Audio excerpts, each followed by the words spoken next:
찬미 예수님! 네, 비를 뚫고 답동에서 왔습니다. 김현우 바울의 신부입니다. 반갑습니다, 여러분. 여러분들 언제 왔어요? 비 올 때 왔어요? 비 안 올 때 왔어요? 비 안 올 때 왔어요? 아유, 잘 오셨네. 비가 갑자기 막 쏟아져가지고, 이제 비가 많이 이제 내릴 때가 또 있을 수도 있으니까, 아무쪼록 모두 건강하시길 바라겠고, 전 행복하길 바랍니다, 여러분들. 항상 행복하고 건강하고 또 기쁘게 공부하고, 그럼에도 불구하고 사실 내 뜻대로 안 되는 게 많죠. 내 뜻대로 안 되는 것들이 있습니다. 뭐가 있을까요? 가정 문제. 그래서 가정 문제 내 뜻대로 안 되죠. 가정 문제, 가정 이제 부부. 하느님이 창조하셨고 둘이 하나를 이루어라 라고 창조하신 성가정, 이 부부조차도 우리 사람이라는 게 완벽하지 않으니까 작은 오해가 시작되기도 하고 하면서 좀 안 좋은 과정 중에 있는 부부들도 분명히 있고요. 자녀들도 진짜 이쁘게 낳아가지고 잘 기르고 진짜 모든 걸 다 줬어. 근데 이제 자라면서 또 사람 마음 모르는 거니까 나는 그렇게 생각 안 했는데 애들이 또 상처를 갖고 컸어. 나중에 이제 다 컸어. 나 이렇게 상처 받았습니다. 드러낼 때가 있을 거예요. 그럴 때 어떻게 해요? 무너질 때가 있어요. 아닌데 무슨 말이야. 나는 억울해. 이런 마음이 들 때 또 이제 상처받아가지고 내적 치유가 필요하신 분들이 있어요. 또 이제 아니면 부모님에 대해서 내가 알지 못했을 때, 내가 아기 때, 엄마 뱃속에 있을 때, 또 혹은 초등학교, 고등학교 이제 살아왔는데, 그때는 내가 표현하지 못했던 어떤 억울함들이 생겨가지고, 이제 부모님이 다 늙은막인데, 이제 이거를 막 홧김에 쏟아낼 때가 있단 말이에요. 그럴 때 또 서로 내적 상처를 받는 거예요. 이 관계 안에서의 또 우리가 예상치 못했던 것들이 다 있고요.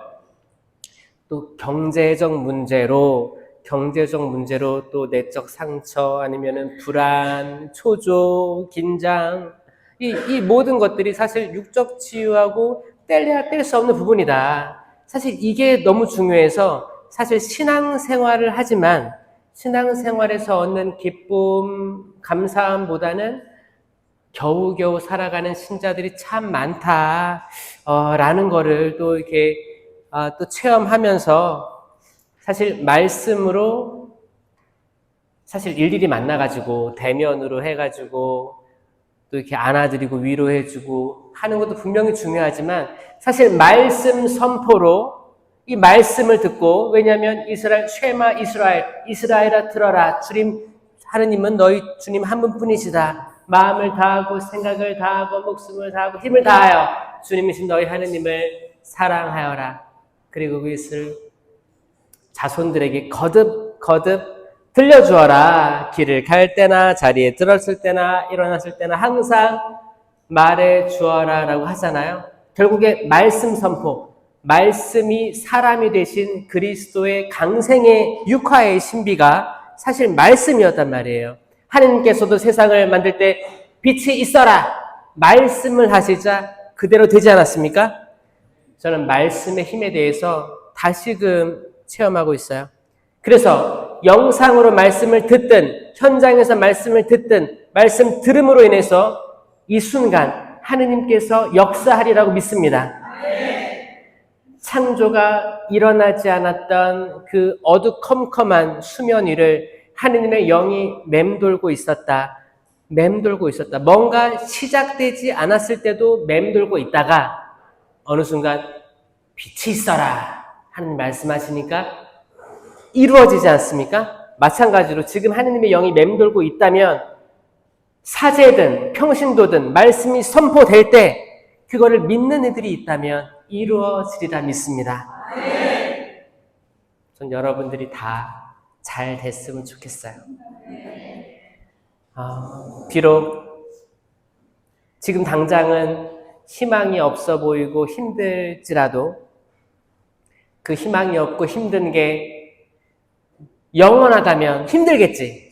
영원하다면. 근데 저는 뭐예요? 항상 그 힘듦과 그 고통스러움과 그 오해와 갈등이 영원하지 않을 겁니다.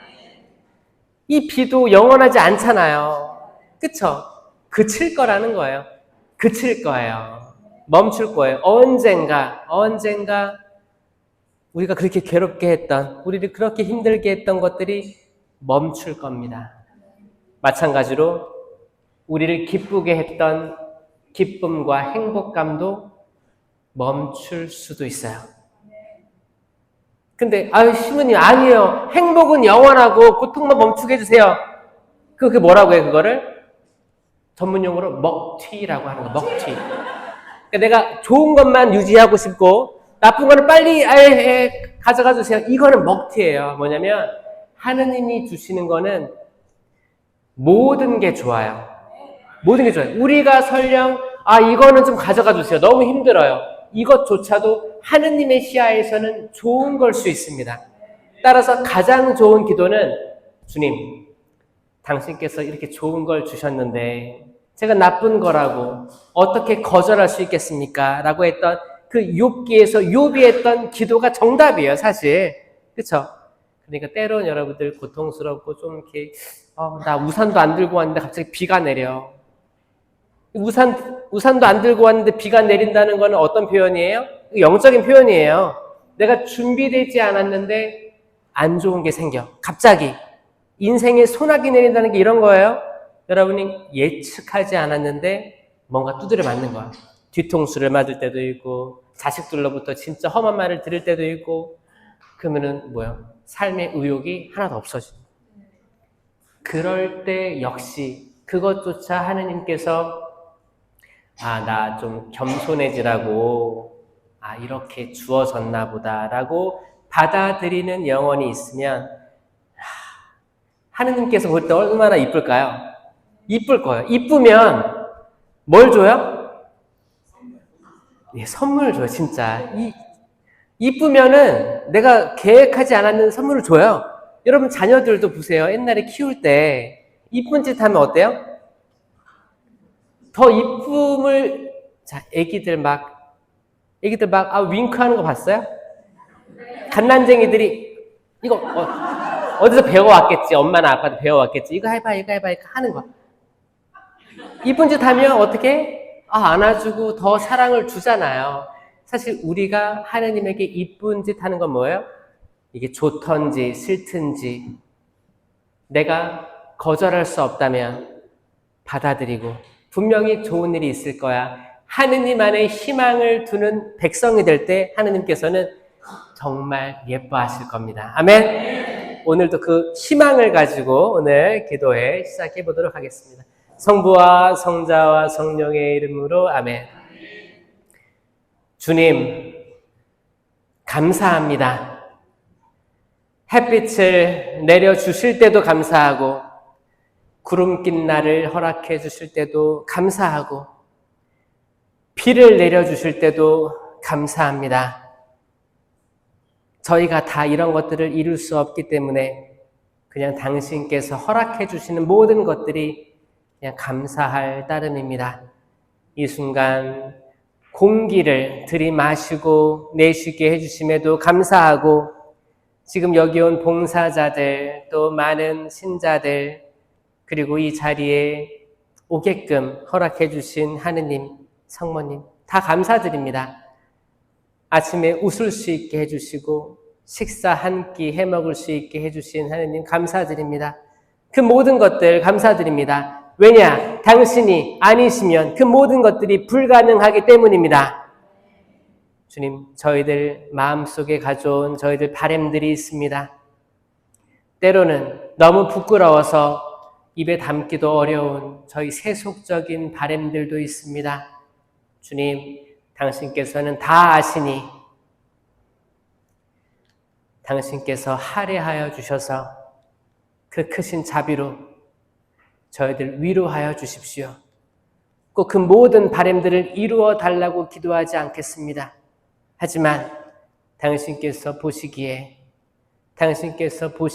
그 마음이 부서지고 낮추어져 저희들이 다 포기한 듯 느껴졌을 때 주님, 그 낮추인 마음을 나추하니 보아주시옵소서. 가련하게 여겨주시고 보살펴주시고 때론 억울한 일을 당했을 때 당신께 탄원하오니 주님, 저희의 작은 소망들을 물리치지 말아주시옵소서. 저희가 당신이 아니면 누구에게 이야기하겠습니까? 도와주시고 돌봐주십시오. 그리고 저희 가족들, 냉담하고 있는 자녀들, 불목하여 갈라진 형제들, 또 남편, 아내, 또 연로하신 부모님, 병상에 계시고 요양원에 계신 부모님 기억하여 주소서. 자식된 도리를 다 못하고 있습니다, 주님. 주님, 하지만 당신께서는 완전하시고 당신께서는 신실하시니 주님, 이 불쌍한 저에게, 여기 계신 모든 불쌍한 이들에게 자비를 베풀어 주소서. 이 모든 기도 삼위일체이신 예수 그리스도를 통하여 비나이다. 아멘. 성부와 성자와 성령의 이름으로 아멘. 참 예수님. 아까 성가 부를 때 힘을 내시오. 이거 너무 좋은 것 같아요. 그렇죠? 힘을 내는 거예요. 왜? 그리스도 안에서 희망을 둔 자들은 힘을 낼 수 있습니다. 힘내세요. 네? 자, 힘내세요. 들어보세요. 손 이렇게 쫙, 쫙. 이게 약간 스트레칭 하는 거예요. 손도 펴보고. 이게 육체는 사실 이게 간사해요. 괜찮아, 내려도 돼요. 벌들지, 손들지. 육체는 간사해서 진짜, 개인 차가 생기면 계속 운전하려고 하고, 좀 이렇게 서 있는 게 힘들어서 앉으면 계속 앉아있고 싶기도 하고, 또 앉아있는 게 이제 또 많이 앉아있었으면 눕고 싶기도 하고, 누우면 뭐예요? 또 핸드폰 보다가 또 자고 싶기도 하고, 인간 육체라는 게 그래요. 육체라는 게 계속 바닥으로 가죠. 열심히 막 걸어다니면서 일할 때는 젊은 날들이었고, 이제 좀 나이가 들고 그러면 계속 누워있고, 뭘 나가냐, 귀찮다. 이렇게 합니다. 지금은 워낙 세상이 좋아지고, 이제 집에서 손가락 까딱하면 음식이 배달되잖아요. 택배가 오고 막 그러잖아요. 그러니까 시장 안 가도 된단 말이야. 점점 사람들이 몸을 움직이는 게 어려운 시기가 오고 있는 거예요. 왜 그렇지 않아도 다 되기 때문에. 그래서 여러분들이 이렇게 기도에 오시는 거, 이게 운동도 되는 거야.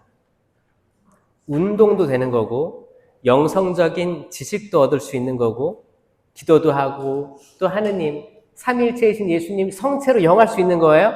그리고 저도 볼 수 있고, 그리고 또 신부님들 안수도 받잖아요.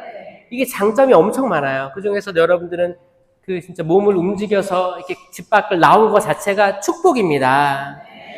축복이죠? 코로나 시기 상상해 보세요. 이게 뭐 옛날 일이 아니야. 코로나 때 진짜 그때 성당도 못 나오게 하니까 성당도 못 나오고 막 그랬잖아요. 지금은 나올 수 있으니까 여기저기 다 찾아다니시고 가는 길에 묵주기도도 하시고 기도로서 왔다 갔다 하면 그 모든 것들이 내 몸에 도움이 되리라 믿어요. 아멘. 가만히 있는 것보다 계속 움직이시는 건 너무너무 좋은 거예요. 예수님께서도 거기 마르코복음 1장, 2장 보면 예수님께서 공생활을 시작하셨는데 이제 광야에서 유혹받으시고 오셔가지고 복음을 선포하시고 이제 시몬의 장모도 치료해 주시고 그때 하루 일정이 쭉 나와요. 그때 뭐라고 했냐면 아침부터 몰려드는 모든 사람들을 고쳐주셨어요. 그리고 밤에는 어디 가셨어요? 밤에는 5성급 호텔 들어가서 잤어요? 아니요. 밤새 기도하셨어요. 그렇죠? 예수님도 계속 몸을 움직이셨다는 거예요. 그 공생활 3년이 예수님께서 그냥 집에 누워가지고 말씀 선포한 게 아니고 계속 다녔다는 거예요. 바오로 사도 봐요. 저 바오로인데 바오로 사도도 말씀도 선포하고 배 타고 코린토 뭐 어디 막 가서 전파하잖아요. 그렇게 한 다음에 또 집을 고치는 일을 하면서 뭐라고 했어요? 일꾼이 이런 소득을 버는 게 당연하다라고 하잖아요. 그러니까 일도 하면서 말씀 선포했다. 그러니까 부지런히 몸을 계속 사용한 거예요. 몸을 사용한 거예요. 여러분들도 지금 뭐 육체적 노동으로 돈을 버시는 분들도 있을 수도 있고, 혹은 은퇴하셔가지고, 아니면 주부로서, 주부 뭐 끝이 없이 뭐 몸을 움직이겠지, 집에서. 닦아도 쌓이는 게 먼지일 테고, 닦아도 쓸고 닦아도 계속 들어온 게 아들방, 딸방일 거고, 그쵸? 몸을, 네버 엔딩이에요? 네버 엔딩. 오늘 제가 가져온 말씀은 생각해 볼 거리는 기적이에요, 기적. 그 중에서도 5,000명을 먹이신 기적. 이미 많이 뭐 수천 번 들었죠, 우리. 수천 번 들었는데, 한 번 더 생각해 보자고요. 깊게 한번 생각해 보자고요. 5,000명을 먹이신 기적은 왜 특별하냐? 4개 복음서에서 다 등장합니다. 여러분, 4개 복음서에서 다 등장한다는 것은 큰 의미가 있어요. 왜? 여러분, 사복음서가 마테오, 마르코, 루카, 요한이잖아요. 이 중에서 사복음서가 다 공관복음인가요? 아니죠. 공관복음이라고 하는 것은 마테오, 마르코, 루카까지가 공관복음이라고 합니다. 이 공관복음의 뜻이 뭐예요? 공통된 관점으로 쓰여졌다라는 거예요. 맞죠? 그럼 요한은 뭘까요? 요한은 독특하다. 이 요한, 제자 요한의 신학이 담겨 있다. 약간 더 의도성이 드러나는 거예요. 그러니까 편집할 때 의도성이 드러나서 이건 공간복음으로 치지 않습니다. 시작할 때도 달라요. 마테오, 마르코, 루카는 약간 그 시간의 흐름대로 쓰여졌다면, 마테오는 뭐 예수 그리스도의 족보로 시작해서 예수님의 시작이 어땠다라고 하고, 마르코, 루카는 약간 예수님의 유년 시절, 마리아가 이렇게 천사가 와서 대화하고 잉태하게 된 순서대로 기록한 반면, 요한은 처음에 뭐라고 했어요? 빛, 말씀과 빛과 천지 창조 다 비유하면서 그 빛이, 그 요한, 세례자 요한은 그 빛을 증언하러 왔다. 막 그러면서 약간 빛과 어두움, 시작과 마침, 시작, 창조, 이 모든 신학들이 함축됐단 말이에요. 이렇게 시작하니까 좀 다른 거예요. 그래서 다르게 합니다. 근데 이 4개, 요한까지 포함한 이 4개 복음들에서 다 오병이어 사건을 넣었다는 것은 그만큼 중요하고 역사적으로도 확증됐다라는 겁니다. 이게 중요한 거예요. 그러니까 이게 사실일 가능성이 높아요? 아니면은 약간 픽션, 허구 같아요? 사실일 가능성이 굉장히 높은 겁니다. 근데 많은 사람들이 어떤 게 있었냐면, 오병이어 얘기할 때 많은 사람들이 그랬었어요, 옛날에. 이건 사실이 아니고, 그 오병이어의 기적 사건이 아니고, 이거는 가지고 온 거 나눈 사건이다. 이렇게 얘기한 적이 있었어요. 여러분 어떻게 생각해요? 오병, 빵 5개, 물고기 2마리로 5,000명이나 되는 장정만 5,000명. 그러니까 여자 포함하면 몇 명일까요? 여자 포함하면 장정 5,000, 남자 5,000에 여성이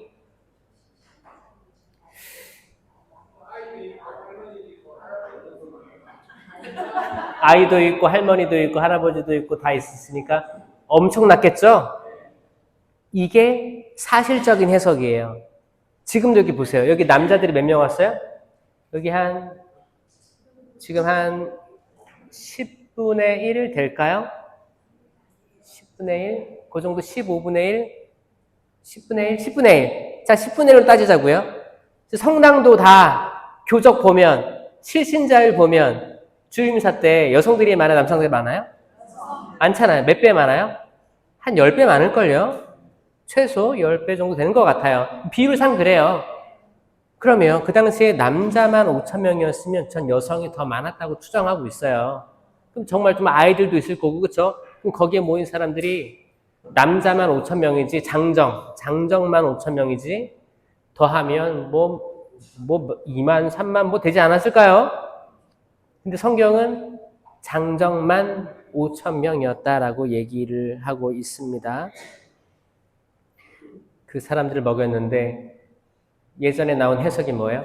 그때만 해도 사람들이 다 이렇게 빵하고 물고기 들고 다녔다. 어딜 가면 이렇게 챙겨서 갔다. 그러니까 이제 예수님이 이렇게 빵하고 물고기 이렇게 나눠주기 시작하니까 자기들도 좀 이렇게 민망하고 자기들도 좀 나눠야겠다 생각이 마음이 들어가지고 자기가 가져온 것들을 좀 나누기 시작했다. 이런 해석은 위험한 거예요. 위험한 거예요. 왜 위험해요? 마치 예수님의 행동이 사람들을 감동시켜서 스스로 나눌 수 있는 거를 만든 게 기적이라면 아니요. 구약의 그 빵으로 그 뭐 수백 명을 또 먹이신 기적부터 해서 구약의 만나가 내려온 기적들, 이런 것들을 다 축소하는 행위가 된단 말이에요. 그냥 빵 5개와 물고기 2마리를 감사의 기도 올린 다음에 나누어 주니 남은 조각들을 모아보니까 12광주리에 가득 찼다. 여기까지를 믿어야 되는 거예요.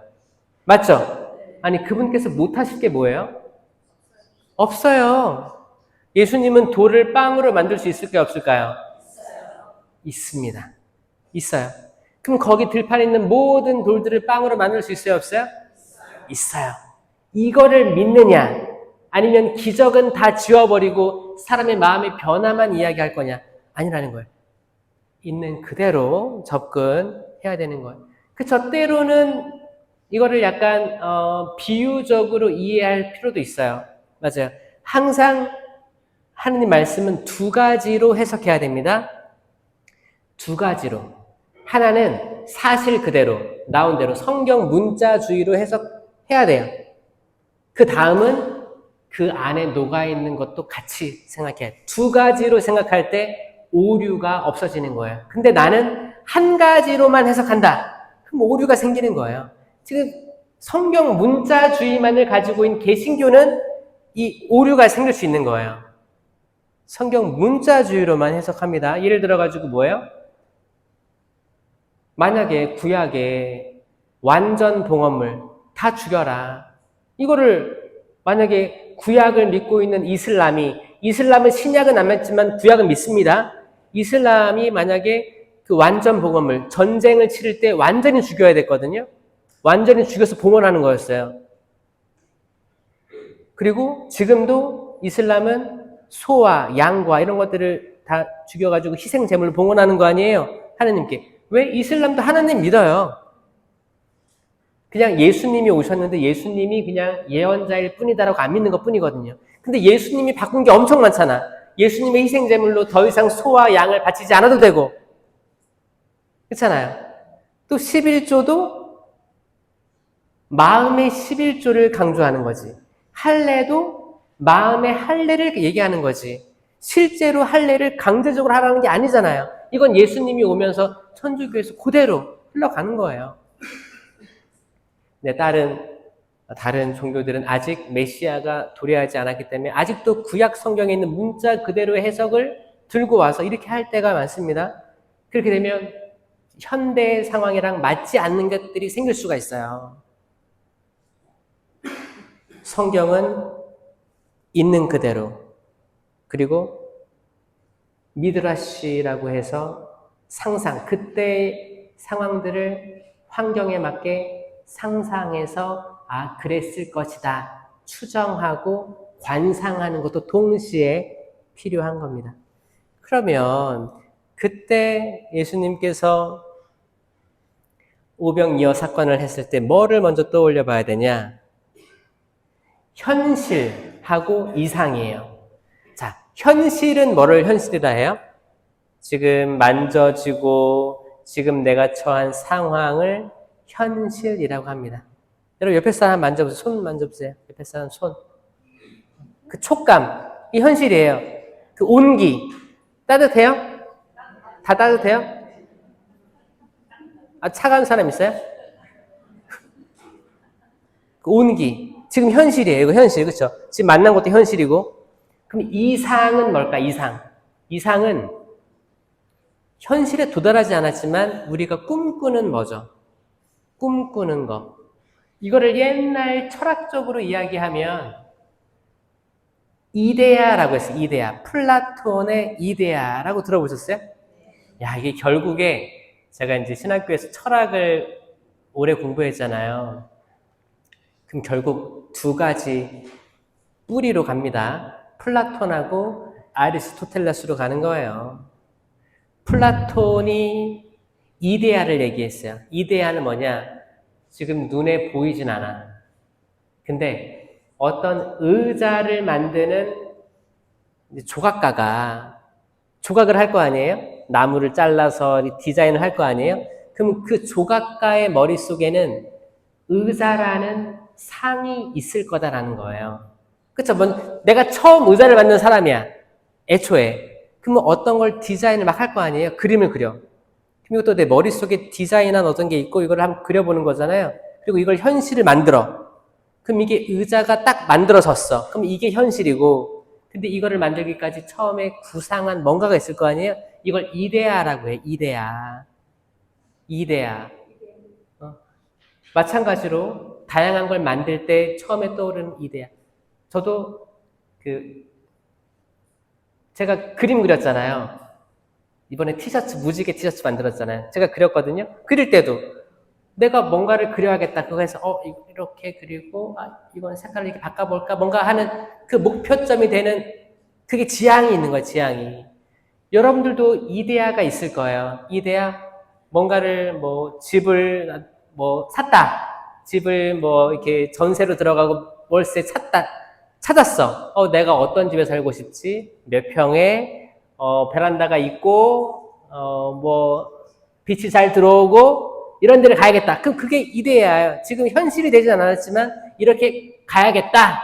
그게 이데아예요. 뭔가 아직 현실 도달하진 않았지만 가야 될 거. 아리스토텔레스는 이 이데아가 중요하지 않다고 생각했어요. 상대적으로. 그래서 뭐예요? 중요한 건 내가 지금 만지는 게 중요한 거야. 이것만 실제하는 거야. 존재하는 거야. 이렇게 만져지고 이런 촉감이 있어야 존재하는 거야. 이렇게 만져지는 게 중요한 거야. 라고 했어요. 그래서 아리스토텔레스, 플라톤 이 라인으로 쭉 철학자들이 이렇게 발전하기 시작하는 거예요. 이게 지금도 성경 해석이 이렇게 가는 거예요. 성경을 플라톤적으로 지금 실제하진 않았지만 이걸 성경 문자주의가 아니고 우리들의 상상력과 전통적인 가르침을 섞어가지고 지금 이렇게 이게 11조를 내라고 했는데 성경에서는 11조 내라고 했어요. 천주교 신자들은 11조 내요 안 내요? 내는 사람도 있고 그렇죠. 자유의지로. 근데 강제 안 하죠? 그렇잖아요. 왜 그런 거예요? 우리는 또 마음, 그렇죠. 우리 나름대로 마음의 11조를 하잖아요. 다 그렇죠. 그렇죠. 그러니까 만약에 성경 문자주의는 뭐예요? 개신교에서는 이걸 하는 거예요. 개신교에서는 봐봐. 구약에 11조 내라고 했으니까 다 11조 걷어! 이게 되는 거고 천주교는 뭐예요? 약간 플라톤적으로 얘기하는 거죠. 플라톤. 이데아. 그런 거예요. 그런 의미가 있지만 지금 우리 상황들을 고려해가지고 우리 마음의 11조가 중요하다. 아니 어떤 사람들은 예를 들어가지고 정말 11조를 내가 연봉이 얼마면은 딱 11조를 딱 잘라서 내. 그리고 마음이 개판이고 행동하는 게 막 싸우고 그러면 그거를 하느님이 즐겨 받으시겠습니까? 그것도 아니란 말이에요. 그러니까 이런 거죠. 그래서 현실주의 그리고 이상주의 이런 것도 공평하게 밸런스를 맞춰야 됩니다. 항상 현실과 이상은 대립되게 마련이기 때문입니다. 왜냐? 우리가 유한한 인간이기 때문입니다. 만약에 예수님이었으면 완벽하시니까 했을 텐데 우리는 저도 포함해서 모든 사람은 어쩔 때는 이성적으로 판단했다가도 어쩔 때는 되게 감정적이 되고 조급하기도 하고 또 어떨 때는 굉장히 마음이 넓어져가지고 다 이해해주고 어깨 토닥여주고 하는데 어떨 때는 되게 예민해져 있죠. 예민해서 뭐 어떻게 해요? 장미 같아, 장미. 그래서 나 만지기만 해봐. 너 피날 거야. 내가 가시를 딱 찌를 거야. 그러니까 어쩔 때는 굉장히 포부가 넓어. 그래, 난 다 이해할 수 있어. 어쩔 때는 굉장히 되게 빈약해지고 예민하고 뭔지 잘 모르고 옹졸해지는 거예요. 이게 인간이에요. 인간이라 항상 이게 평정심을 유지할 수 있는 존재가 아니기 때문에 이 현실과 이상 사이가 대립될 수 있는 거예요. 그러니까 다 괜찮다는 거예요. 괜찮아요. 아마 여기도 완벽주의가 있을 텐데 완벽주의 있어요? 나는 완벽하게 뭐를 해야 됩니다. 나는 시간을 철두철미하게 지킵니다. 손 들어보세요. 난 시간 약속 하나는 잘 지킵니다. 방은 개판이어도 시간 약속 하나는 잘 지킵니다. 그런 거 있어요? 나는 뭐 이렇게 털털해서 이렇게 막 이렇게 꼼꼼하게 다 깨끗하게 그런 쪽은 완벽은 아닌데 시간에 대해서 완벽을 추구하는 사람이 있고 어떤 사람은 시간은 맨날 늦어. 근데 방에 있는 모든 것들은 정갈하게 다 된 사람이 있단 말이에요. 양쪽 다예요? 또 이런 사람이 또 시간도 완벽한 사람이 있어요. 자, 이건 다르게 만들어진 거예요. 이게 장점입니다. 근데 이건 장점인데 단점은 언제 생기는 거예요? 내가 이렇다고 해서 나랑 다른 사람을 봤을 때가 이제 시작되는 거예요. 예를 들어서 나 완벽주의야. 시간 잘 지켜. 나는 항상 10분 전에 와. 정시에 도착하는 건 있을 수 없어. 나는 항상 먼저 와서 기다려. 그럼 그런 사람들이 볼 때 항상 10분 늦는 사람은 어떻게 해요? 근데 그게 반복돼. 그러면 어떤 생각이 나중에 들까요? 저것 봐라. 나랑 약속을 좀 무시하는 건가? 우리 성당 단체에 어디 가면은 그 사람은 또 늦을 거야. 헌담하기도 하고 이렇게 되는 거예요. 그럴 수 있어요. 그쵸? 그럴 수 있는데 그 마음이 나중에는 이게 반복되면 악해질 수도 있습니다.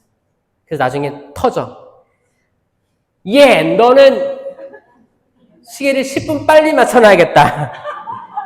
이러면 이것도 양반이야. 근데 화가 나면 굉장히 비난하고 막 거기 같은 공동체에서 막 왕따 시킬 수도 있거든요. 이게 사람이에요. 근데 이거는 사실 조금 내가 걸려 넘어진 거지. 걸려 넘어진 거예요. 지혜로운 사람은 아예 약속 시간을 조금 일찍 알려주던가 하겠죠. 근데 이게 저도 많은 사람들 겪어봤는데 그런 사람들이 존재하긴 하는 것 같아요. 존재해요. 어떤 사람은 또 집이 깨끗해. 너무 깨끗한데 며느리가 들어왔네.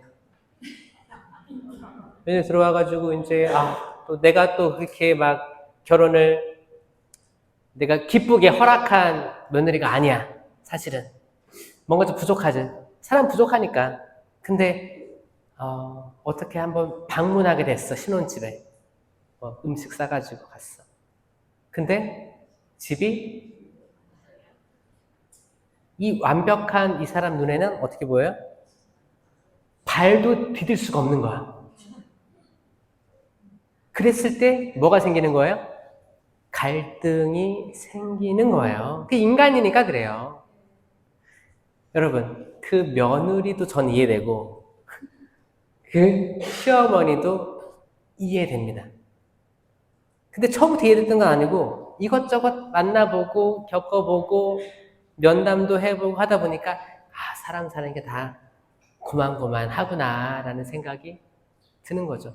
그러니까 여러분 각자의 어떤 성향이라든지 완벽주의라든지 아니면은 뭐 되게 이성적이고 차분한 성격 아니면은 다혈질이고 욱하는 성격 이 다양한 거에 다 장점들이 있는 건 확실하니까 나의 장점 생각하시고 내가 장점, 단점 가진 것처럼 이 사람도 장점, 단점을 가지고 있는데 단점이 보이는 거야 라고 이해하시면 세상 살아가는 게 조금은 윤택해집니다.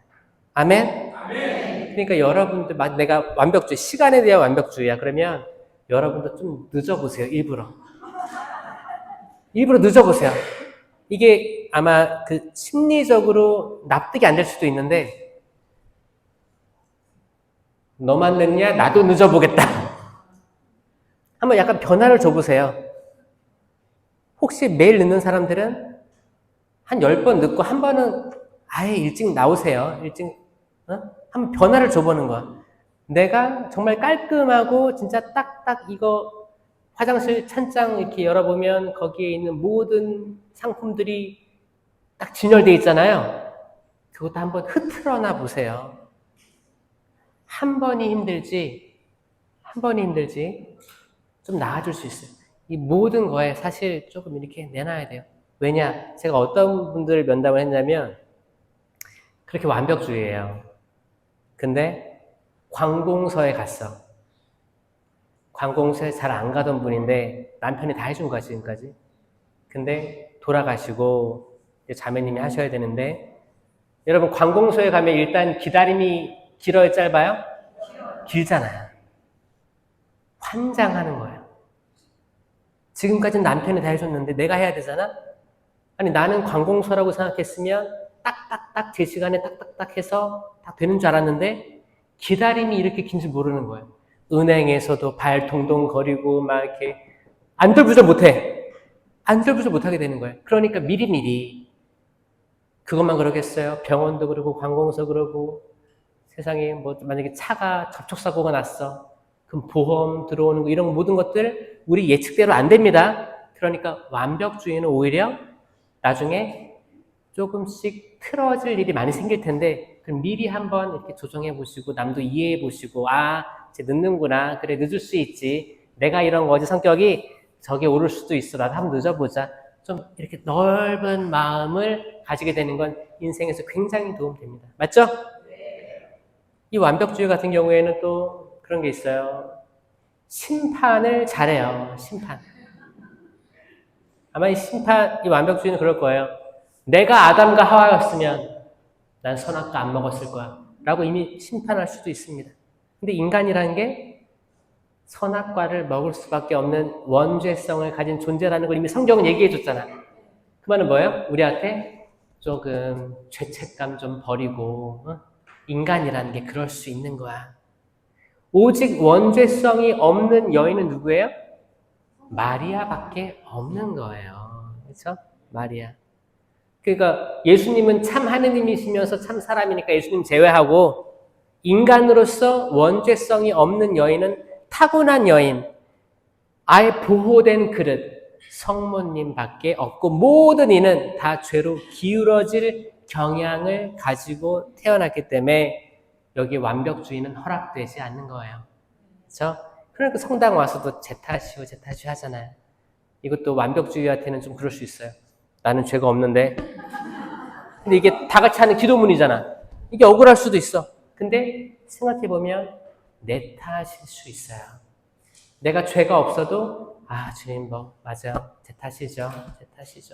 내가 오늘 남편에게 정말 힘이 되는 말 한 게 아니고 좀 다그치기도 하고 좀 비아냥거리기도 했었는데, 나는 옳은 말이라 생각했었는데 생각해보니 좀 이렇게 잘못했네요. 제 탓입니다. 내가 자녀에게 자녀 잘 되라고, 내가 나 잘 되라고 그래, 너 잘 되라고 그러지, 이렇게 한 말인데 좀 차분하게 얘기할 걸 조금 좀 싸붙여서 약간 좀 언성을 높여가지고 상처받았을지 모르겠습니다. 제 탓이네요. 이런 마음을 갖는 자체가 이거 기적이에요, 사실. 이 기적입니다. 왜냐면 그런 마음을 평생 못 갖고 살아가는 사람들이 정말 불행하거든요. 나는 완벽해. 내가 하는 건 다 옳아. 내가 말하는 건 틀린 적이 없어.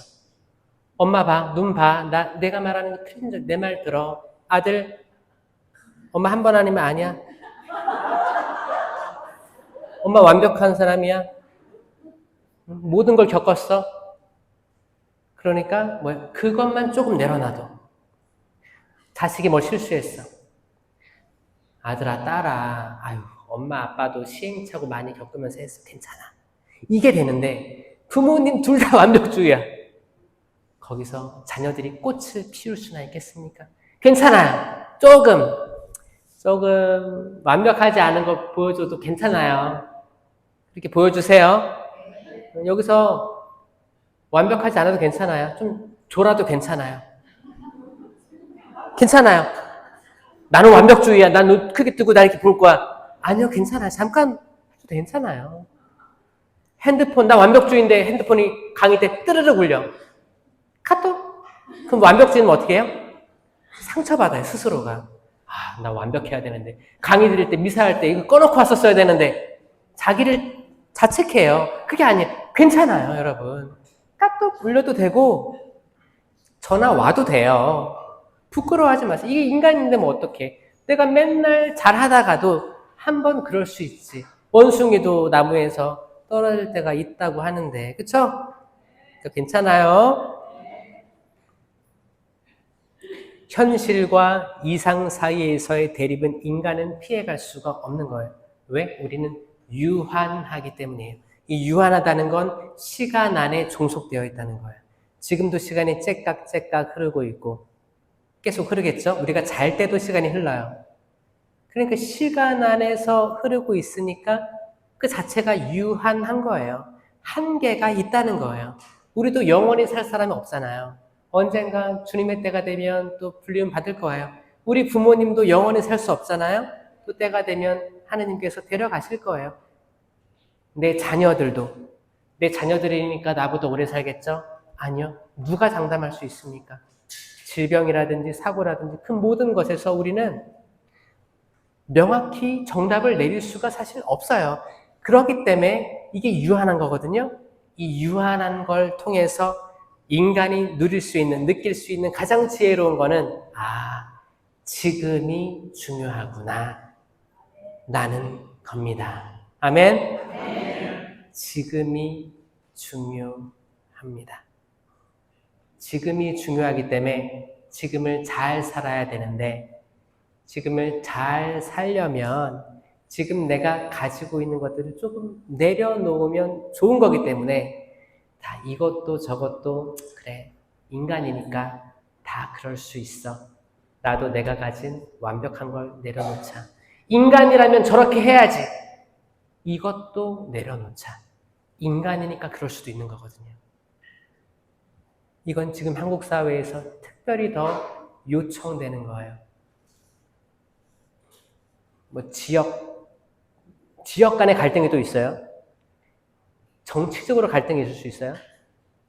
성향적으로 다를 수 있어요. 서로가 서로를 인간이니까 저럴 수 있지.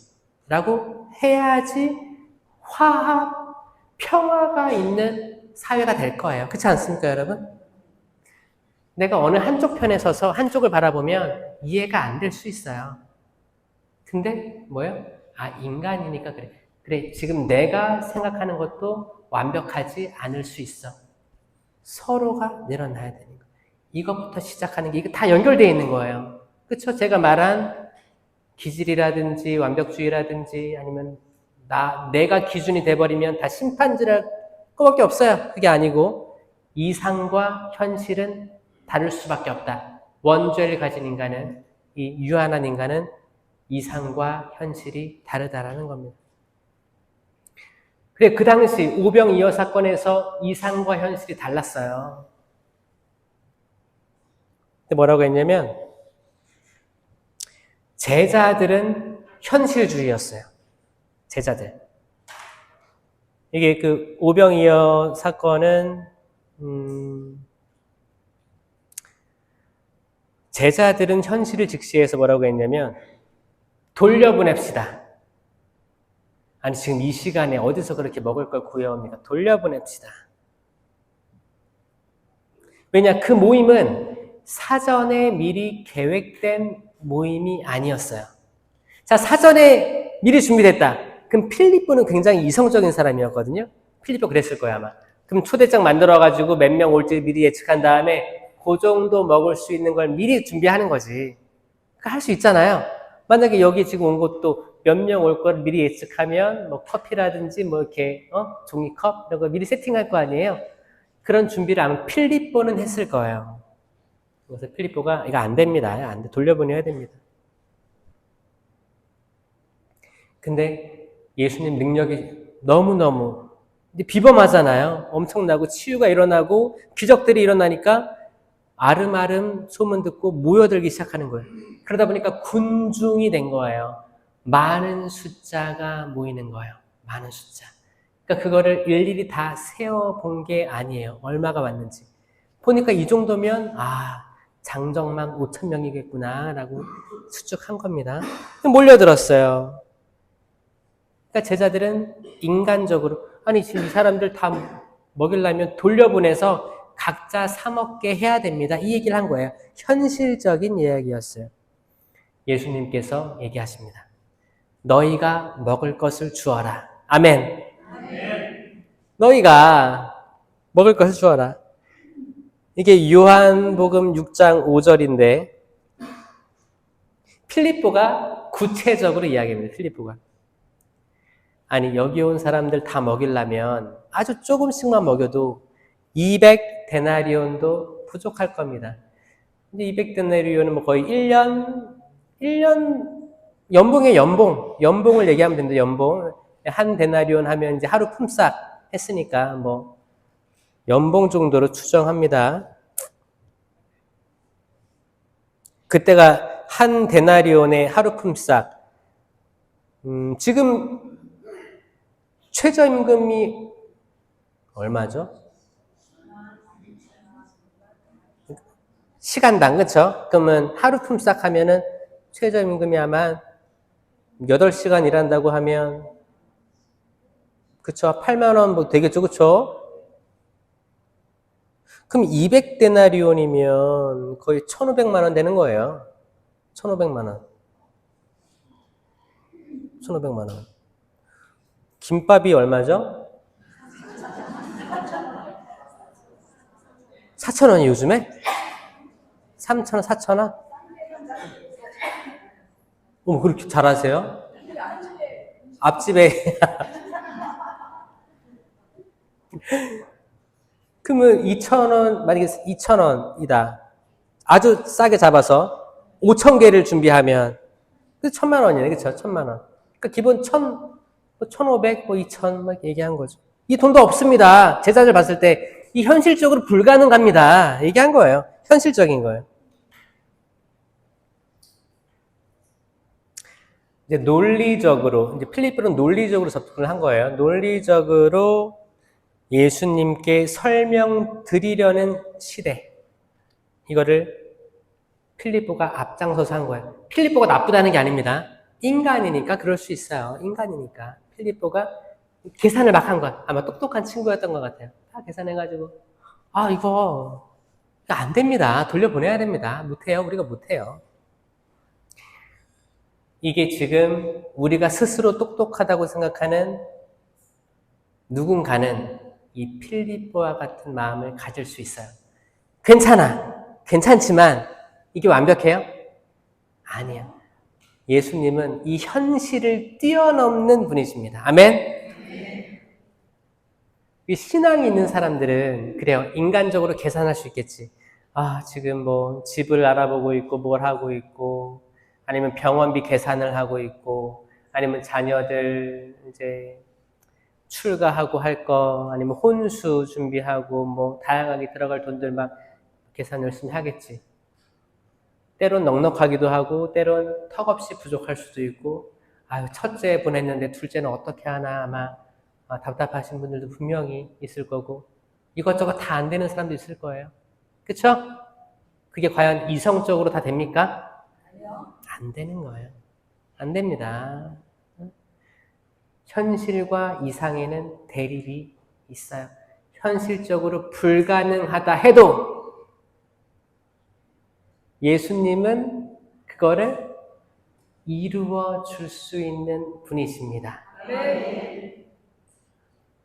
믿겨지세요? 어떤 사람은 그래요. 근데 시민님, 아무리 그렇게 종교적으로 얘기를 해도 현실은 현실이지 않습니까? 안 되는 것 같아요. 저는 그렇게 말하고 싶어요. 아니, 이 뇌는 어떻게 창조됐냐면, 만약에 거울을 보고, 아, 너 참 잘생겼다. 스스로가 얘기를 하잖아요? 그럼 뇌는 잘생긴 이유를 찾아내요, 뇌는. 그래서 결국, 아, 그래도 뭐, 이 정도면 잘생겼다. 라는 결론에 도출하는 거야. 자매님도 거울 보고, 아, 참, 예전에는 이뻤는데, 아, 그래도 여기, 눈 주름도 이렇게 주름이 이쁘게 졌네. 주름이 이쁘게 졌네. 그러면 뇌는 이쁜 걸 계속 찾아내요. 증거를 찾아내요. 뇌의 작동이 그거예요. 뇌가 신기하죠, 그쵸? 뇌가 내가 말한 거에 대한 증거를 찾아내는 게 뇌의 능력이에요. 인간은 뇌의 90%를 다 못 쓰고 죽는다고 하죠. 우리가 쓰는 뇌의 활동은 뭐 있어요? 점점 줄어들 거예요. 옛날에는 전화번호 다 외웠죠? 지금은 자기 전화번호도 모르는 사람이 핸드폰 봐야 아는 사람 있죠? 자녀들 전화번호 못 외우는 사람 많을걸요? 왜? 누르면 나오니까. 진짜 그래요. 옛날에는 공중전화로 다 이렇게 해야 되니까 종이 보고 하다 보니까 외운 거야. 그래서 나중에 외웠지. 뇌 활동을 다 못 쓰고 죽는 사람 많대요. 뇌는 그래요. 그래서 아다르고 어다른 거예요. 내가 긍정적인 걸 말하면 긍정적으로 작동합니다. 내가 부정적인 걸 떠올리거나 말하잖아요? 이 뇌는 최대한 노력해서 그 부정적인 걸 증명하려고 하는 거야, 증명. 만약에 엄마가 자식 새끼 낳아봤더니 다 쓸모없네. 난 결국 혼자네. 그러면 뇌는 최대한 노력해가지고 왜 너가 혼자인지를 증명해낸다는 거예요. 그걸 받고 싶어요? 증명서를? 굳이? 자식을 낳아봤자 필요 없는 이유를 뇌는 열심히 찾아가지고, 요즘은 챗 GPT라고 하죠? AI가 뭐 딱 하면 쭉 나온다면서요.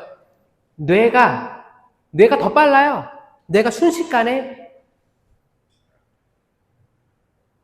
긍정적이든 부정적이든 내가 생각을 하면 거기에 대한 논증거리를 제시한다. 아, 나 혼자 살 걸 왜 결혼해가지고. 그러면 뇌가 결혼했을 때 부정적인 거를 쫘르륵 하는 거야. 그럼 이걸 내가 생각하면 뭐야? 맞잖아. 아유, 그럼 불행해지는 거예요. 그러면 아, 내가 그래도 다 잘 안 된 것 같기도 하지만 그래도 결혼하면 잘했다 라고 생각하면 결혼하기 잘한 이유를 쭉 뇌는 나열한다고 합니다. 여러분, 긍정적으로 삽시다. 아멘? 긍정적으로 살기 위해서는 일단 웃어야 돼요. 자, 웃어보세요. 치아를 드러내세요. 이럴 때 이렇게 어떤 사람들은 로봇처럼 이것만 하야 말고 눈도 한 번에 눈도 네?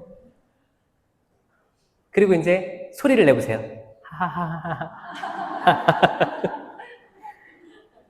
아우 예뻐라. 예쁘네. 이거 근육이에요, 근육. 요즘에 그 자매님들 나이가 어느 정도 되면 그 커피를 마실 때도 빨대 잘 안 쓰죠? 빨대가 환경 보호 때문에 안 써요? 입 주름 때문에 안 쓴다고 하죠, 입 주름 때문에. 빨아먹으면 여기 주름 생긴다고. 처음 들었어요? 500원, 500원.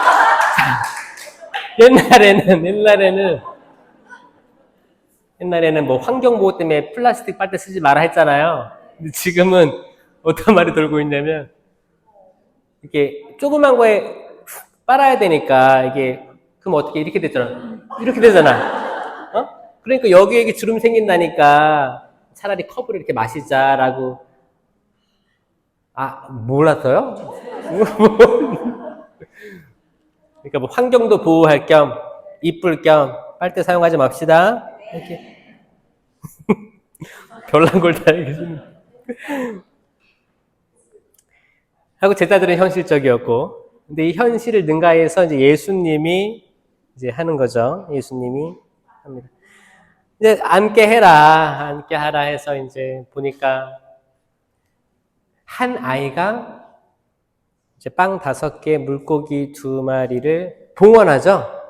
이게 봉헌하는 복음이 있고, 어떤 데는 뭐 빵 5개로 4,000명 먹였다는 데가 있고, 빵 5개, 여기가 빵 5개, 물고기 2마리가 있는데 여기 있는 모든 사람에게 무슨 소용이 있겠습니까? 라고 얘기하는 거죠. 근데 요한복음에서는 어떤 한 아이가 이걸 가지고 있습니다. 그러니까 조금씩 미세하게 차이가 있으면서 결국은 다 먹였다는 게 사복음서 다 나오는 거예요. 자, 나는 가진 게 없는데 여기 아이가 이걸 가지고 있어. 그러면은 야, 그거 가져와. 이게 뺏었겠어요? 뺏은 게 아니에요. 그 아이가 들고 온 거예요. 이 교중 미사 할 때도 이제 여러분들 말씀의 전례 시작을 다 끝나고 이제 영성체 하기 전에 빵과 포도, 예물 봉헌 시간이 있죠? 이거를 떠올린 거예요. 그러니까 예물 봉헌 이렇게 옷 이쁘게 입고 나오잖아요. 형제님하고 자매님하고. 그때 무슨 생각해요? 아이고, 이쁜 옷 입었네. 한복 입었네. 이런 생각만 하죠? 그게 약간 인간의 작은 봉헌이라는 거예요. 그래서 신부님과 또 신부님, 주례 사제는 기도하잖아요.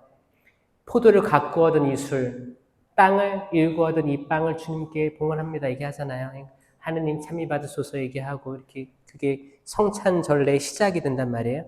그러니까 뭔가는 인간의 노력으로 만든 거를 최소한으로 봉헌하는 그게 예물 봉헌이에요.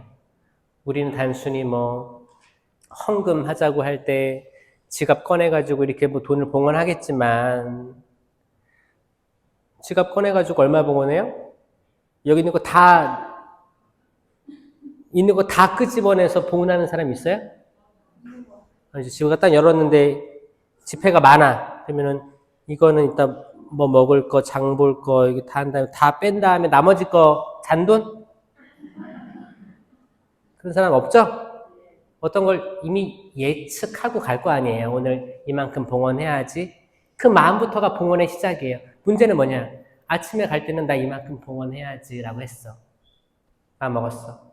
근데 주보를 딱 보니까, 미사 때 주보를 딱 보니까 오늘 무슨 후원금 내고 뭐 판매거리가 주보에 있어. 그러면 그럼 이거 내야 되니까 내가 생각한 헌금에서 어떻게 해요? 좀 구분을 해서 그러니까 내가 3만 원 오늘 내려고 했어, 헌금을. 근데 오늘 2차 헌금도 있고 뭐 판매도 해야 되고 뭐도 사야 되는데 그러면은 3등분해서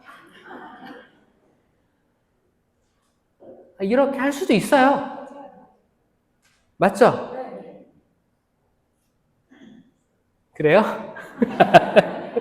그래, 그럴 수 있지. 그럴 수 있어요. 괜찮아요. 그래요. 그래서 요즘에 그런 사람들한테 인터뷰하면 그러잖아요, 인터뷰. 신부님, 요즘 현금이 없어요. 그러잖아요. 그래서 지금 만든 게 뭐예요? 가톨릭 화상예배 그 뭐예요? 결제. 카드 헌금? 카드 헌금이 미래에 생길 거예요. 왜? 서로 똑똑해지는 거지. 신자들도 이미 똑똑했어. 나는 지금 1,000원, 10,000원짜리 3장이 다 있어. 이거 나는 낼 거야, 이거. 봤어. 보니까 이제 뭔가 생겼어. 뭐도 줘야 되고, 뭐도 줘야 돼. 그럼 3등분 하니까. 사실 그게 원래 봉헌의 취지랑 맞지 않는다는 거죠. 그쵸? 원래 봉헌의 취지는 뭐예요? 원래는 11조에서 시작한 거죠. 11조에 시작한 거고, 이미 덜어놓는 거였어요. 내가 100을 벌었으면 10을 주님께 떼어놓은 상태에서 활동하다가 기회가 되면 이걸 봉헌하는 거였단 말이에요. 지금은 시간이 많이 지났고 달라져가지고 사람마다 생각하는 게 다르잖아요. 그래서 그때그때 변화할 수 있어요. 특별히 천주교 신자들은 11조에 대한 이렇게 뭐 의무성이 없다 보니까 이 정도 뭐 괜찮지 할 수 있어. 하지만 원래는 그거야. 원래는 내가 주님께 봉헌하고자 하는 거를 예측하고 있다가 이거를 봉헌까지 실행까지 옮기시면 좋은 거죠. 내가 월 초에는 그래 내가 지금까지 어느 정도를 계속 냈으니까 지금 물가도 올랐고 김밥도 4,000원이 됐는데 그래도 김밥 하나 커피 하나 드시게끔 내드려야겠다. 이렇게 했는데 그 마음은 그랬는데 오는 중간중간에 이미 성당 올 때부터 뭐가 많이 있어. 판매처도 많고 막 있어. 그래서 그 헌금을 쪼개서 분할하는 거. 그러지 말고 넉넉히 들고 오세요. 진짜예요.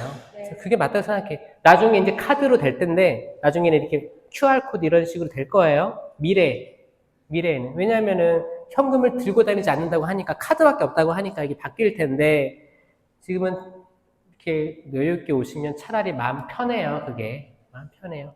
왜냐하면 성당에서는 요즘에 모금도 하잖아요. 뭐 특별히 뭐 신축 성당이 있을 수도 있고 아니면 빚이 없는 성당이 여유가 되면 신축 성당의 돈을 예치해 주기도 합니다. 이런 게 모두를 위한 것들이에요. 그러니까 그런 마음 좀 풍요롭게 가지시면 여러분 더 들어와요. 여러분 계좌에 더 들어와요. 이걸 아는 사람은 안다니까요. 여러분 진짜 저는 여유롭게 포부 있게 사셨으면 좋겠다는 생각합니다. 하느님께 아까워하지 마세요. 맞죠? 네. 누구에게 아까워해야 돼요? 며느리? 아까워하지 마. 다 주려고 하세요. 받으려고 하지 마세요. 다 주려고 하세요. 그런 마음을 가졌을 때 더 들어올 거예요. 근데 내가 이것만큼은 받아내겠다. 마지막 한 입까지 받아내겠다. 이런 마음이 있을 때 더 못 받을 수도 있어요. 그렇지 않아요? 인생이라는 게 그런 것 같아요. 여러분 빌려준 사람이 기억해요? 빌린 사람이 기억해요? 돈을? 희한하죠. 빌려줄 때는 주고 돌려받을 때는 엎드려 받는다고 하죠. 엎드려서. 이 말은 뭐예요? 사실 빌려준 사람이 기억하고 있는 거예요. 그러니까 이게 뭐예요? 이 자체가 십자가가 될 수도 있어 때로는. 근데 이거를 시간도 지났고 못 받을 수도 있겠다. 뭐 잘 되면 돌려주면 좋지만 그래도 그 당시에 내가 또 좋은 마음으로 하려고 했는데 좀 시간이 지나니까 악착 같아진 거야. 이런 마음, 이런 내 마음도 싫고 잠 못 이루는 내 마음도 싫고 혈압도 올라 성인병도 생겨 뭐 다양한 질병들이 생겨서 내가 이래봤자 뭐하냐 무슨 부귀 영화를 누리겠다고 2025년 신년이니까 신년 때는 다 탕감해 준다는데 그래 탕감해 준다는 마음으로 살자 라고 생각하면 받아들이면 희한하게 그 돈이 돌아올 겁니다. 여러분 여러분 우선순위 알겠어요? 그러니까 내가 그래 내가 그게 뭐라고 끝까지 받으려고 하나 주님께서 이렇게 비도 내려주시고 눈도 내려주시고 햇빛도 내려주시고 모든 것들을 이렇게 다 해주시는데 그러잖아요. 여러분 예수님께서 저기 들에 핀 나리꽃을 봐라. 나리꽃을 봐라. 솔로몬 왕도 그 모든 부귀를 다 누렸던 그 왕도 이 나리꽃처럼 차려입지 못했다라고 하잖아요. 자연을 봐라. 아니 그러면 너네들은 얼마나 더 잘 입히시겠느냐. 걱정하지 마라. 내일은 내일에 맡겨라. 오늘 고생으로 충분하다 하시는 거예요. 그렇죠? 그러니까 저는 뭐예요? 희망의 긍정을 얘기하고 있는 거예요. 희망의 긍정. 희망의 긍정입니다. 제가 존경했던 차정엽 신부님, 제 은사 신부님, 신도 신부님께서 얘기했던 그 무지개 희망에 대해서 계속 그분은 돌아가셔서 하늘나라 계시지만 제자는 계속 희망을 이야기하고 있는 거예요. 왜? 희망이 눈을 씻고 찾아봐도 없어 보여도 주님께서 창조하신 이 세상에는 희망이 없을 수가 없습니다. 내가 그걸 알고 있기 때문에. 여러분, 희망하세요? 희망하면 뇌는 그 희망의 근거를 찾으려고 노력할 거고 결국 그거를 이루어 줄 거예요. 누가? 하느님께서 이루어 준다고요. 아멘. 신앙의 공식이 있어요. 첫 번째, 나는, 따라해보세요. 나는 아무것도 없습니다.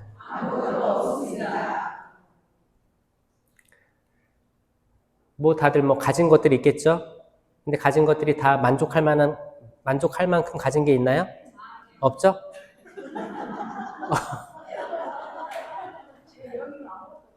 먹고 죽으려도 없어요? 지부님 다 자산이 있는데 자산이 다 대출이에요.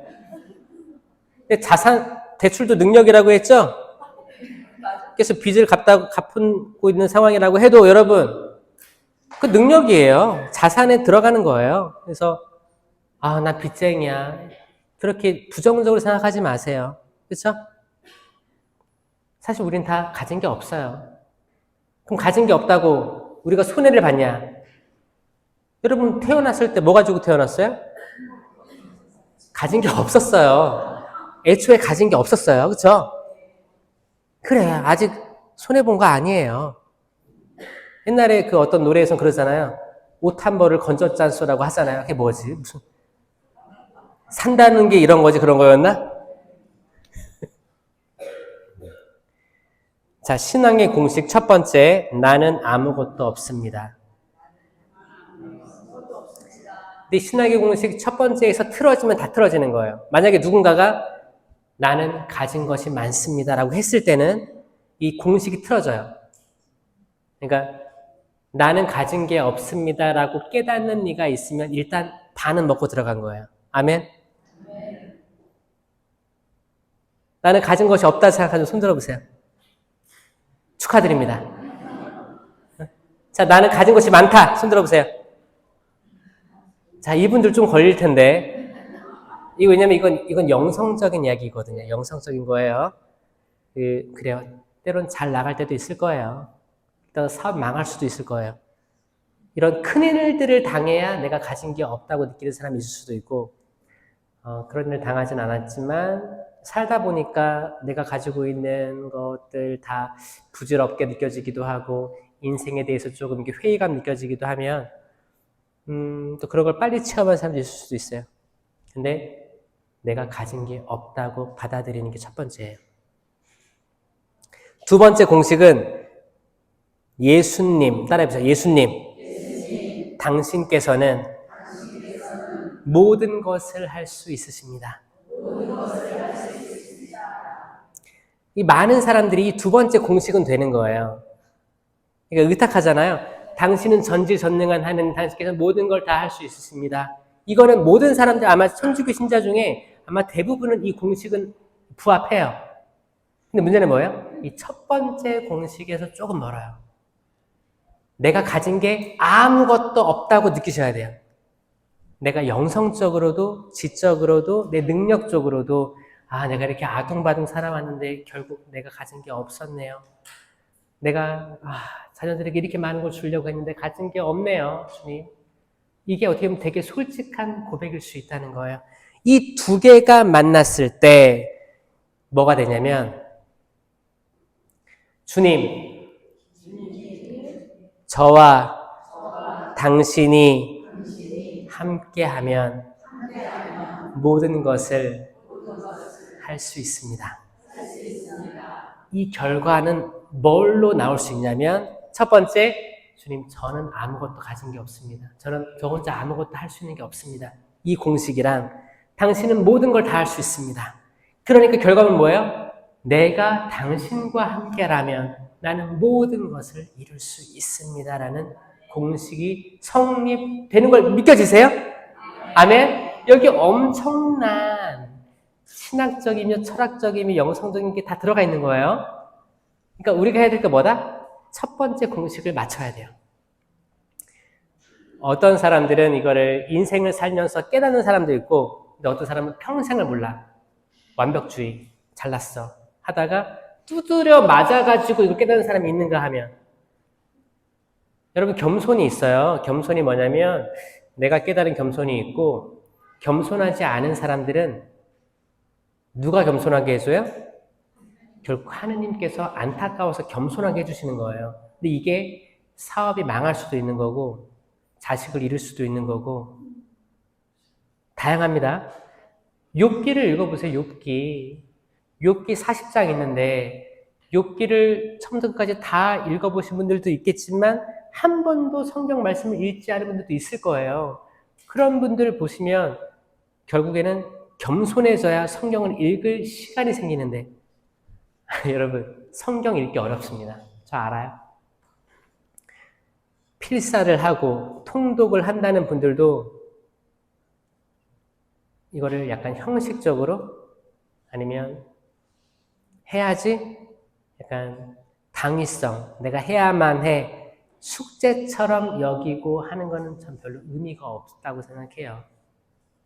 뭐냐면 내가 자유의지적으로 하나님 말씀이 너무 좋아, 읽어야겠다, 펼쳤어. 그럼 그 한 절 한 절이 살아있는 말씀이 돼서 꽂힙니다. 왜 하느님의 말씀은 살아있고 힘이 있으며 어떤 쌍날 칼보다도 날카로워 관절과 골수를 쪼개고 영과 혼을 갈라 사람의 마음속 숨은 생각을 드러내게 한다고 하지 않습니까? 그게 되는 거예요. 근데 어떤 사람들은 숙제하듯이, 숙제, 여러분 그 깜지 써봤어요? 종이에다가 막 쓰잖아, 이렇게. 그거 언제 써요? 공부할 때 썼죠, 옛날에. 그리고 또 언제 써요? 벌 받을 때. 벌 받을 때 이거 깜지 이거 제출해 이렇게 하잖아요. 많이 안 써봤어요? 아, 나만 써봤나? 이 깜지 쓸 때 무슨 생각했는지 알아요, 저는? 이거를 그래 깜지도 쓰면서 공부도 하자 이런 마음으로 했는데 머릿속에 들어오는 게 하나도 없어요. 마찬가지로 성경을 그런 식으로 쓰면 들어오는 게 하나도 없을 수 있어요. 그게 아니에요. 하루에 한 절을 서예로 쓰던지 해도 그게 머릿속에 들어온다면 그게 더 가치 있는 일일 것이다. 아멘. 한 장을 천천히 읽더라도, 내가 3년 안에 통독을 못했어, 10년 안에 하더라도 이 한 절을 내가 마음에 새기고 내가 마음이 변화된다면 얼마나 가치 있는 일이겠는가. 하지만 우린 그 모든 것들이 사실 쉽지가 않죠? 그러니까 주님, 저는 할 수 있는 게 없습니다. 제가 가진 게 없습니다. 이 기도가 나오는 건 굉장히 겸손한 상태거든요. 이 겸손한 상태는 내가 많은 걸 시도해봤겠지, 시도해보고 이것저것 해봤겠지, 근데 나오는 결과가 별로 안 좋았을 때 이런 체념을 해요. 이 체념이 아주 좋은 순간이에요. 주님, 내가 이렇게 아둥바둥 살고 당신께서 싹지어주신 내 남편과 살려고 했는데 어떻게 이혼까지 가게 됐어요? 내가 그렇게 신앙심이 깊고 자녀들을 신앙 안에서 키운다고 했는데 결국 이혼까지 갔습니다. 주님, 저 가진 게 없네요. 제가 그렇게 자만했던 저 아무것도 아니네요. 자, 그때의 마음이랑, 하지만 당신은 다 할 수 있으십니다, 이게 맞추면 그때부터 새로운 인생이 생길 수 있다는 거예요. 아멘? 문제는 뭐냐? 신앙심이 깊다고 생각하는 사람들이 이렇게 막 성당 왔다 갔다 하면서 이것도 완장도 차고 뭐도 봉사도 하고 그래, 그 상태에서 오히려 유혹에 걸려 넘어질 가능성이 높다는 거에 대해서 우리가 조금 망각하고 있을 수도 있겠다. 그래서 우리가 계속 높아져 있으면 바벨탑처럼 하느님께서 치실 때도 있습니다. 왜냐하면 지금 얘를 보니까 스스로의 마음으로 겸손해질 것 같지 않아. 너무 시간이 오래될 것 같아. 그럼 하느님 어떻게 해요? 악마에게 허락해 주시는 거예요. 여러분 욥기에서 보면 악마가 사탄이 얘기합니다. 아니 당신이 의롭다고 얘기했던 욥이 있습니다. 기회를 주십시오. 시험해 보겠습니다. 그 시험을 하느님이 허락하셨다고 했어요. 그러니까 하느님은 항상 우리 눈에 보기에 좋은 것만 주시지 않습니다. 때론 시험을 허락하세요. 이 굉장히 무서운 말씀이고 이거를 아는 이들이 있고 모르는 이들이 있는데 아니 하느님은 자비롭고 참 좋으신 분이잖아요. 항상 좋은 것만 주실 거예요. 여기에 사로잡혀 있는 분들은 악마의 유혹에 이미 걸려 넘어진 거예요. 아니에요. 아닙니다. 예수님께서 사탄아 물러가라 하시잖아요. 베드로에게. 너는 사람의 일만을 생각하는구나. 너는 나에게 걸림돌이다. 베드로가 아마 첫 번째 제자여서 우쭐했을 거예요. 하느님이, 예수님이 추락시켜주는 거예요. 그 뭐예요? 사탄의 유혹을 허락한 거예요. 불을 쬐고 있어요. 아니, 나는 당신이 예수님과 함께 있는 걸 봤습니다. 그분의 제자 맞죠? 무슨 말씀을? 저 아닙니다. 아닙니다. 베드로는 달기 울 때 울었어요. 내가 아무것도 아니었구나. 내가 이렇게 쌓아 올렸던 내 믿음이 아무것도 아니었구나. 그 강직했던 베드로가 울었다니까요. 그걸로 된 거예요. 이 베드로는 교황 1대 자리에 오르게 되는 겁니다. 아멘? 때론 물 위를 걷다가도 물속에 빠질 수 있어요. 다시 돌아오면 되는 겁니다. 아멘? 어떻게 돌아와요? 그래서 성사생활, 성체 영하시고 주님 겸손하게 해주세요. 항상 겸손하게 해주세요. 남에게 이야기할 때 교만한 말보다는 겸손한 말 해주게 해주세요. 심판하지 않게 해주세요. 내 남편의 자존감을 올리는 말 하게 해주세요. 내 자녀들의 자존감 올리는 말들, 긍정적인 말 해주게 해주세요. 이게 되면 오병이어의 기적처럼 여러분들이 상상도 하지 못하는, 상상조차 할 수 없는 엄청난 축복을 받게 될 거예요.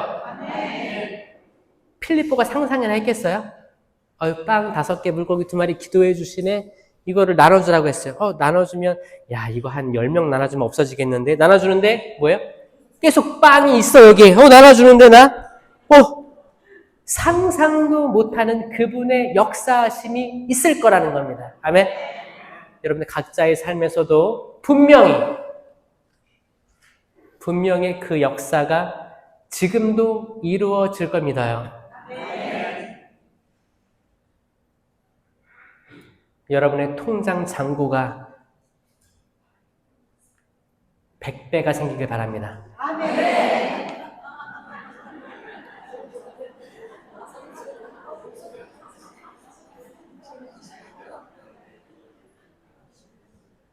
여러분의 창고에 쌀이 떨어지지 않게 되길 바랍니다. 이건 좀 소리가 적어지네. 통장 잔고 100배는 좀 난데.